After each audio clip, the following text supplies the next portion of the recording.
नमस्कार, ये आकाशवाणी पटना है। अब आप माधुरी भट्ट से प्रादेशिक समाचार सुनिए। पहले मुख्य समाचार।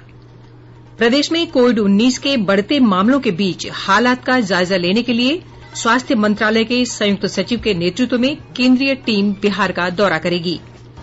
प्रदेश में कोविड-19 महामारी से संक्रमितों की संख्या बढ़कर 23,300 हो गई है। अब तक इस महामारी से 197 लोगों की मृत्यु। भागलपुर की कमिश्नर वंदना किनी कोरोना संक्रमित पाई गई। पीएमसीएच के 6 और आईजीआईएमएस के 2 चिकित्सकों में कोविड-19 की पुष्टि। और प्रदेश में 8 जिलों के 30 प्रखंडों में बाढ़ का प्रकोप। 147 पंचायतों में 2,64,000 से अधिक आबादी प्रभावित। अब समाचार विस्तार से। प्रदेश में कोविड-19 के संक्रमितों की संख्या में तेजी से हो रही बढ़ोतरी के बीच केंद्रीय टीम जल्द बिहार का दौरा करेगी। प्राप्त जानकारी के अनुसार स्वास्थ्य मंत्रालय में संयुक्त सचिव लव अग्रवाल टीम का नेतृत्व करेंगे। बताया जा रहा है कि ये दल राज्य में कोविड-19 के इलाज की सुविधाओं, संक्रमितों के संपर्क का पता लगाने के तौर तरीकों सहित कई अन्य बिंदुओं पर राज्य सरकार से जानकारी लेगा। प्रदेश में कोविड-19 महामारी से संक्रमितों की संख्या बढ़कर 23,300 हो गई है। स्वास्थ्य मंत्रालय की ओर से आज 1,742 मामलों की पुष्टि की गई है। इसमें से 901 मामले पिछले 24 घंटों में सामने आए हैं। वहीं 841 मामले 15 जिलों के हैं। इधर लगभग 15,000 लोग इलाज के बाद स्वस्थ होकर अपने घर जा चुके हैं।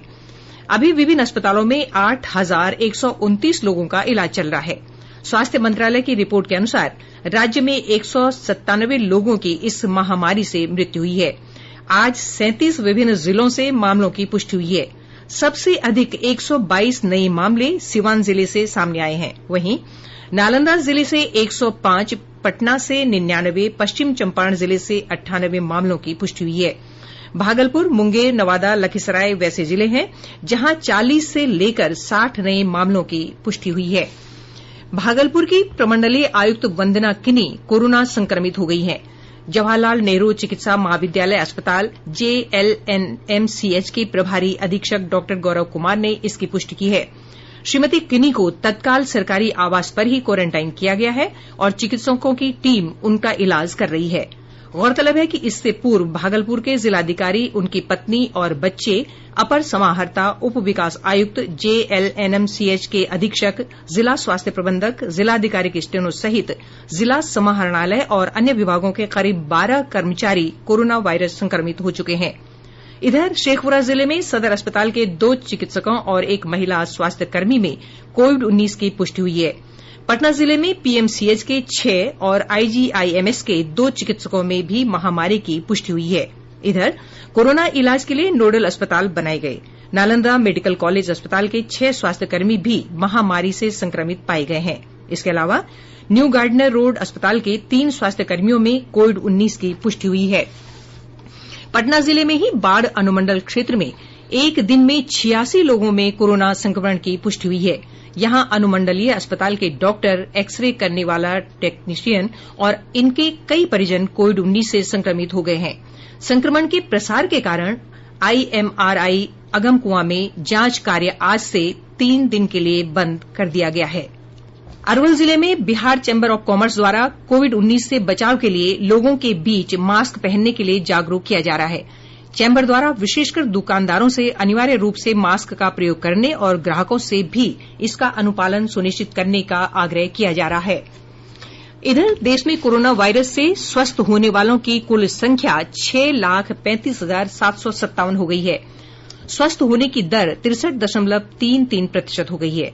पिछले 24 घंटों में रिकॉर्ड 22,942 लोग स्वस्थ हो चुके हैं।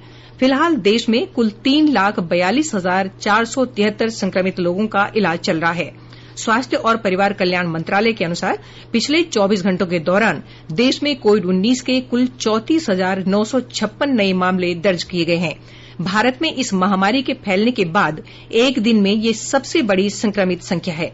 पिछले 24 घंटों में इस वायरस से संक्रमित लोगों का आंकड़ा 10 लाख के पार पहुंच गया है। एक दिन में 687 लोगों की मौत हुई है। इसके साथ ही पूरे देश में अब तक कुल 25,602 लोगों की मृत्यु हो चुकी है। भारतीय आयुर्विज्ञान अनुसंधान परिषद आईसीएमआर ने राज्यों और केंद्र शासित प्रदेशों को कोविड-19 संबंधी रैपिड एंटीजन परीक्षण के लिए सभी सरकारी और निजी सुविधाओं की पहचान करने को कहा है। राज्यों के मुख्य सचिवों को लिखे पत्र में परिषद ने ऐसे परीक्षण के लिए अनुमति देने को कहा है। साथ ही जांच से संबंधित सभी आंकड़ों को परिषद की डेटाबेस पर अपलोड करने का निर्देश दिया है। चिकित्सा विशेषज्ञों का कहना है कि कोविड-19 महामारी से संक्रमण के बचाव के लिए बार-बार हाथ धोना और सुरक्षित दूरी बनाए रखना काफी प्रभावकारी है। लोकनायक जयप्रकाश नारायण अस्पताल के डॉक्टर नरेश गुप्ता ने लोगों से स्वच्छता और सुरक्षित दूरी बनाए रखने की अपील की है। 80% में तो ऐसी भी तकलीफ नहीं करते हैं या इतनी हल्की करते हैं कि लोग घर पर ही ठीक हो जाते हैं। 10-15% में उनको अस्पताल जाके कुछ दवाई दी जाती है और वो सेटल हो जाते हैं। 5% या उससे कम वाले हैं जो कि दाखिल होना पड़ता है। कांग्रेस, राष्ट्रीय जनता दल, राष्ट्रीय लोक समता पार्टी और वाम दलों सहित 9 पार्टियों के प्रतिनिधियों ने आज आगामी बिहार विधानसभा चुनाव को लेकर चुनाव आयोग के अधिकारियों से मुलाकात की। इन दलों ने कोविड-19 महामारी के मद्देनजर विधानसभा चुनाव को लेकर विभिन्न बिंदुओं पर चुनाव आयोग को सुझाव दिए हैं। इसमें महामारी के मद्देनजर चुनाव स्थगित करने, डिजिटल प्रचार को लेकर आवश्यक दिशा निर्देश जारी करने और सोशल डिस्टेंस बनाए रखने के लिए पोलिंग बूथों के गठन पर आयोग का ध्यान आकृष्ट कराया है। प्रादेशिक समाचार आप आकाशवाणी पटना से सुन रहे हैं। रेहड़ी, पटरी तथा फेरी लगाने वाले दुकानदारों को उनके घर पर लघु ऋण की सुविधा देने के लिए प्रधानमंत्री street vendors Atmanirbhar Nidhi PM Svanidhi का मोबाइल ऐप आज नई दिल्ली में जारी किया गया। आवास और शहरी कार्य मंत्रालय में सचिव दुर्गा शंकर मिश्र ने कहा कि पीएम स्वनिधि मोबाइल ऐप का उद्देश्य छोटे दुकानदारों को ऋण का आवेदन करने के लिए प्रक्रिया आसान बनाना और संबंधित संस्थानों तक सरल पहुंच बनाना है। उन्होंने कहा कि ये ऐप डिजिटल तकनीक को बढ़ावा देने और योजना का दायरा बढ़ाने की दिशा में एक कदम है। केंद्र सरकार ने बिहार समेत देश के 28 राज्यों के 2,63,000 पंचायती राज संस्थाओं को अनुदान सहायता के रूप में 15,187 करोड़ रुपए जारी किए हैं। पंचायती राज मंत्रालय द्वारा पेयजल और स्वच्छता तथा जल शक्ति मंत्रालय की सिफारिश पर ये राशि जारी की गई है। ये राशि 15वें वित्त आयोग द्वारा वित्त वर्ष 2020-21 के लिए अनुशंसित अनुदान के तहत है। केंद्रीय पंचायत राज मंत्री नरेंद्र सिंह तोमर ने कहा कि स्थानीय ग्राम निकायों को ये राशि बहुत सही समय पर जारी की गई है, जब वे कोविड-19 महामारी की चुनौतियों से निपटने में लगे हैं। केंद्रीय मंत्री ने कहा कि पंचायत राज संस्थाओं में इस राशि से ग्रामीणों को बुनियादी सेवाएं उपलब्ध कराने में तेजी ला सकेंगे। उन्होंने कहा कि इससे उन्हें बुनियादी ढांचा मजबूत करने और लॉकडाउन के कारण वापस लौटे प्रवासी श्रमिकों को रोजगार उपलब्ध कराने में भी मदद मिलेगी। उप मुख्यमंत्री सुशील कुमार मोदी ने कहा है कि बिहार के लिए पंचायत राज संस्थाओं को वित्तीय वर्ष 2020-21 के लिए 1,245 करोड़ रुपए की दूसरी किस्त जारी की गई है। उन्होंने कहा कि वित्त विभाग को 10 दिनों के भीतर ये राशि पंचायती राज संस्थाओं को आवंटित करने को कहा गया है। प्रदेश में गंगा, गंडक, बूढ़ी गंडक को छोड़कर सभी प्रमुख नदियों के जलस्तर में गिरावट दर्ज की गई है। केंद्रीय जल आयोग से प्राप्त जानकारी के अनुसार गंगा नदी का जलस्तर पटना, मुंगेर और भागलपुर में विभिन्न घाटों पर तेजी से बढ़ रहा है। हालांकि बक्सर में नदी का जलस्तर स्थिर बना हुआ है। वहीं गंडक नदी मुजफ्फरपुर जिले के रेवा घाट में खतरे के निशान से ऊपर और वैशाली जिले के हाजीपुर में लाल निशान के आसपास बह रही है।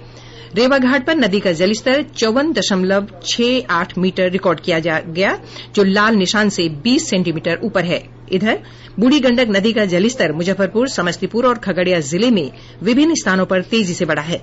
बागमती नदी के जलस्तर में कमी हो रही है, लेकिन सीतामढ़ी जिले के कटौंझा में ये अब भी लाल निशान से ऊपर बनी हुई है। वहीं कमला बलान नदी का जलस्तर मधुबनी जिले के जयनगर और झंझारपुर में स्थिर बना हुआ है।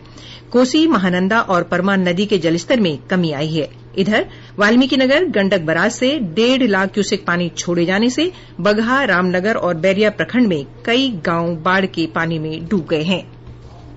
हमारे मोतिहारी संवाददाता ने बताया कि गंडक नदी के उफान के कारण पूर्वी चंपारण जिले में संग्रामपुर प्रखंड में स्टेट हाईवे 74 के ऊपर से पानी बह रहा है। प्रखंड के कई गांव बाढ़ से प्रभावित हो गए हैं। सुपौल जिले में कोसी नदी का पानी फैलने से बाढ़ की स्थिति गंभीर बनी हुई है। वहीं दरभंगा जिले में कमला बलान का जलस्तर बढ़ने के कारण घनश्यामपुर, किरतपुर, गौड़ा-बौराम और कुशेश्वर स्थान में कई पंचायतों में बाढ़ की स्थिति बनी हुई है। वहीं बागमती और अधवारा समूह की नदियों में उफान के कारण हनुमाननगर, केवटी और सिंहवाड़ा प्रखंड के कई गांवों में बाढ़ का पानी फैला हुआ है। जल संसाधन विभाग के सचिव संजीव हंस ने कहा कि दरभंगा जिले के केवटी में 2 स्थानों पर तटबंध टूटने की खबर गलत है। उन्होंने कहा कि जिले में कमतौल और केवटी रेलवे स्टेशन के बीच पगडंडी टूट गई है।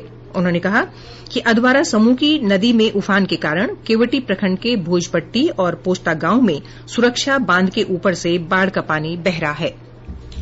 समस्तीपुर से हमारे संवाददाता ने बताया है कि बागमती नदी में जलस्तर की बढ़ोतरी से कल्याणपुर प्रखंड की कई पंचायतों में बाढ़ का पानी फैल गया है। निचले क्षेत्रों में रहने वाले लोगों को पलायन करना पड़ा है। प्रखंड के प्राथमिक स्वास्थ्य केंद्र में बाढ़ का पानी प्रवेश कर गया है, जिससे लोगों को काफी परेशानी का सामना करना पड़ रहा है। वहीं कोसी, कमला और करेह नदियों के जलस्तर में बढ़ोतरी के कारण बिथान प्रखंड के 20 से अधिक गांव बाढ़ से प्रभावित हुए हैं। इधर राज्य में 8 जिलों के 30 प्रखंडों में 147 पंचायतें बाढ़ से प्रभावित हुई हैं। 2,64,000 से अधिक की आबादी बाढ़ से प्रभावित है। मुख्य रूप से सुपौल, दरभंगा और गोपालगंज में स्थिति ज्यादा गंभीर है। इन जिलों में प्रभावित लोगों को पका हुआ भोजन देने के लिए 21 सामुदायिक रसोई घर स्थापित किए गए हैं। पथ निर्माण विभाग ने कहा है कि गोपालगंज जिले में 70 घाट पुल पूरी तरह सुरक्षित है। विभाग के प्रधान सचिव अमृत लाल मीणा ने कहा कि पुल का पहुंच पथ ही क्षतिग्रस्त हुआ है। श्री मीणा ने कहा कि पुल से 2 किलोमीटर दूर जो पहुंच पथ क्षतिग्रस्त हुआ है, उसकी जांच कराई जाएगी और दोषियों पर कठोर कार्रवाई होगी। प्रदेश में मानसून की सक्रियता कम हो गई है, जिसके कारण राज्य के अधिकांश हिस्सों में पिछले 24 घंटों के दौरान हल्की बारिश हुई है। मौसम विज्ञान केंद्र पटना के वैज्ञानिक रंजन कुमार ने बताया कि वातावरण में पर्याप्त नमी है और मानसून की अच्छी रेखा बंगाल के पास से गुजर रही है। इसके कारण अगले 48 घंटों के दौरान राज्य के उत्तर पूर्वी क्षेत्र के जिलों सुपौल, अररिया, किशनगंज, पूर्णिया और कटिहार जिले में बारिश की संभावना है। पिछले 24 घंटों के दौरान इन्हीं क्षेत्रों में सबसे अधिक बारिश रिकॉर्ड की गई है। सबसे अधिक 90 मिलीमीटर बारिश किशनगंज जिले के ठाकुरगंज में रिकॉर्ड की गई, जबकि अररिया में 40 मिलीमीटर बारिश हुई है। नालंदा जिले में एम्बुलेंस कर्मचारी की पिटाई के विरोध में कर्मचारी के अनिश्चितकालीन हड़ताल पर चले जाने से जिले में एम्बुलेंस सेवा आज से ठप हो गई है। एम्बुलेंस कर्मियों ने आरोपित पुलिसकर्मी की गिरफ्तारी की मांग की है। इस घटना के बाद हड़ताली के कारण बीमार लोगों को अस्पताल से लाने ले जाने में काफी परेशानी हो रही है। अंत में बुलेटिन के मुख्य समाचार एक बार फिर। प्रदेश में कोविड-19 के बढ़ते मामलों के बीच हालात का जायजा लेने के लिए स्वास्थ्य मंत्रालय के संयुक्त सचिव के नेतृत्व में केंद्रीय टीम बिहार का दौरा करेगी। प्रदेश में कोविड-19 महामारी से संक्रमितों की संख्या बढ़कर 23,300 हो गई है। अब तक इस महामारी से 197 लोगों की मृत्यु। भागलपुर की कमिश्नर वंदना किनी कोरोना संक्रमित पाई गई। पीएमसीएच के 6 और आईजीएमएस के 2 चिकित्सकों में कोविड-19 की पुष्टि। और प्रदेश में 8 जिलों के 30 प्रखंडों में बाढ़ का प्रकोप, 147 पंचायतों में 2,64,000 से अधिक आबादी प्रभावित। इसके साथ ही आकाशवाणी पटना से प्रसारित प्रादेशिक समाचार का ये अंक समाप्त हुआ।